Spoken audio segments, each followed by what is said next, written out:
কম টাকায় আসলে কিভাবে এত সুন্দর একটা খামার করা যায় এই ভিডিওটি না দেখলে আপনারা বুঝতে পারবেন না।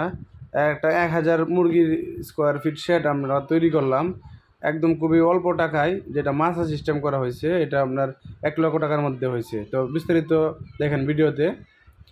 আসসালামু আলাইকুম সম্মানিত ভিউয়ার্স, আশা করি সকলেই ভালো আছেন। আপনারা দেখতেছেন যে আমার একটা খামারের কাজ চলতেছে।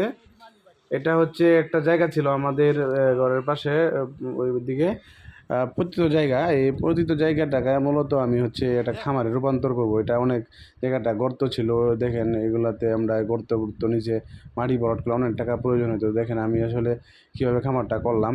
এই যে দেখেন পিলারগুলো বসানো হয়েছে, পিলারগুলো বসানো হওয়ার পরে এগুলোতে আপনার কাঠ ফিটিং করা হয়েছে, মাছা সিস্টেম নিচে যে জায়গাটা মাছা সিস্টেম করা হয়েছে। মিস্ত্রিরা কাজ করতেছে, পিলার লাগানো হয়েছে।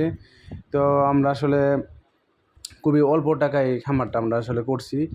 আমরা এখানে পিলার লাগানো হয়েছে আপনার টোটাল হয়েছে গিয়ে 3 বারং 36টা পিলার লাগানো হয়েছে। ঠিক আছে, 36টা না সরি, এখানে আমরা 24টা পিলার লাগাইছি। আমরা 24টা পিলার লাগাইছি 12 ফুটি। ঠিক আছে, তারপরে আপনার কাঠ লাগাইছি, মারুল লাগাইছি। আমরা একটা গাছের ডোম কিনছিলাম, একটা কড়ি গাছ কিনছিলাম। এটা হচ্ছে আপনার 30,000 টাকা দিয়ে ওটা ছিঁড়ে আমরা 30-40 হাজার টাকার মতো খরচ হয়েছে। আর পিলারগুলো খরচ হয়েছে 24,000 টাকা। 30 আর 24 50,000 টাকা আমাদের এই কাঠ এবং পিলারের মধ্যে খরচ হয়ে গেছে গা। ঠিক আছে, তো 30 আর হয়েছে আপনার এই 24 54,000 টাকা গাছ চিরানোতে, আরও আপনার 6,000 টাকা আনতে, 6,000 টাকার মতো খরচ হয়ে গেছে গা।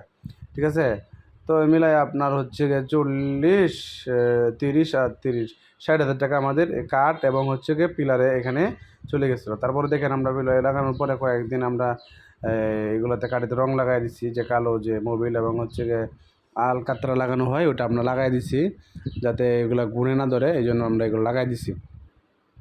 তারপরে আমরা মোটামুটি হচ্ছে এই কাঠের কাজ শেষ করার পরে পরবর্তী মিস্ত্রিদেরকে আমরা আবার ডাকাইছি। আমরা এখন হচ্ছে টিনের চালের কাজ করতেছি। চালে আমরা আসলে যে দেখেন ছোটো ছোটো বাঁশ আছে, কাঠ আছে, ওইগুলো উপরে একটু একটু পরপর পাক দিয়ে লাগাইতেছি। কারণ আমরা উপরে টিন দিব না, টিন না দিয়ে আমরা জিও শিট, যেটা আসলে কম্বল শিট বলা হয়, ওইটা আমরা ইউজ করবো এখানে টিন দিয়ে। তারপর জিও শিট বা কম্বল শিট উপরে দিব আর কি, যেন কম খরচে আমরা করতে পারি। আসলে অতিরিক্ত খরচ করে লাভ নাই। দেখেন আমরা উপরে পলিটিং দেওয়ার পরে তারপর জিও শিট বা কম্বল শিট আমরা ব্যবহার করছি, যেটা আপনার খুব অল্প দামে লাগানো যায়। এখানে টিন লাগালে মোটামুটি 40-45 হাজার টাকার মতো লাগতো। এখানে আমার মাত্র সব কিছু মিলে 15,000 টাকার মতো উপরে খরচ হয়েছে। এরপরে দেখেন মাছাতে আমরা এখন কাজ করব। সাইডে দিয়ে আমরা নেট লাগাইছি, যে নেটটা থাকে ওই নেটটা আমরা সাইডে দিয়ে ব্যবহার করছি। দেখেন 6 ফুটি নেট লাগাইছি আমরা, নিচে দিয়ে 1 ফুট আমরা আবার টিন লাগাইছি।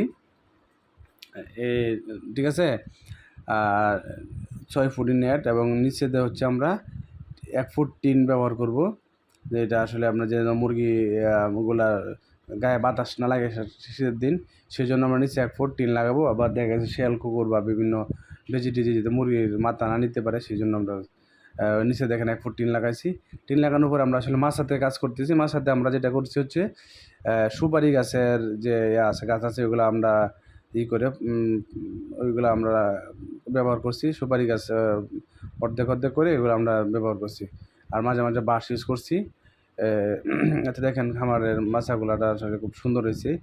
এরপর হচ্ছে আমরা যেটা ইউজ করব, এটা হচ্ছে এই প্লাস্টিকের যে নেট আছে ওইটা আমরা এটার উপরে বিছায়া দিব, যাতে করে মুরগির বাচ্চা থেকে বড় মুরগি সকল মুরগি এখানে আমরা পালতে পারি খুব সুন্দরভাবে।